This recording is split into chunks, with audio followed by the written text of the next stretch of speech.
नमस्कार शेतकरी मित्रांनो, कांदा उत्पादक शेतकरी बांधवांसाठी आताच्या क्षणाची सर्वात महत्त्वाची आणि मोठी बातमी.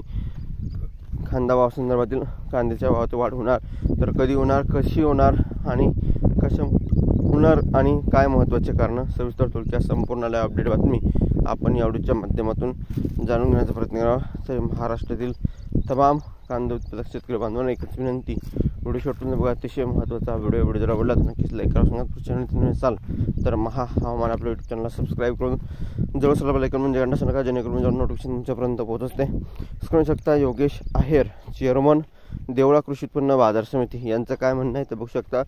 शेतकऱ्यांना त्यांचे कांदा विक्रीचे पैसे 24 तासाच्या आत देण्यासाठी बाजार समिती प्रशासन प्रतिबंध असून या ठिकाणी बघितलं तसे नियोजन करण्यात आले आहे.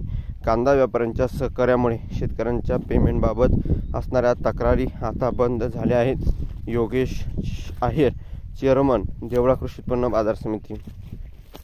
पैसे वाटण्यासाठी 5 कर्मचाऱ्यांची नियुक्ती.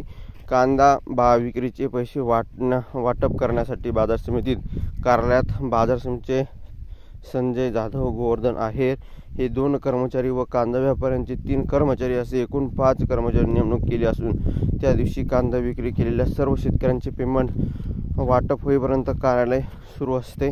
आणि एकंदरीतच हा निर्णय देवळा बाजार समितीने घेतलेला आहे आणि एकंदरीतच यामुळे शेतकऱ्यांचं या ठिकाणी पेमेंट संदर्भातील प्रश्न सुटला आहे आणि बाजार समितीमध्ये सुद्धा आवक वाढताना दिसत आहे. कारण की 24 तासाच्या आत शेतकऱ्यांना कांदा विक्रीचे पेमेंट मिळत आहे.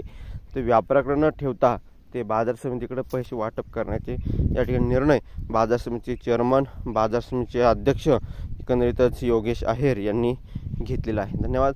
लाईक, शेअर आणि सबस्क्राईब आणि कमेंट करा. सांगा तर धन्यवाद मित्रांनो. माझा शेवट आवडत होतोपर्यंत जय महाराष्ट्र, जय श्रीराम. धन्यवाद.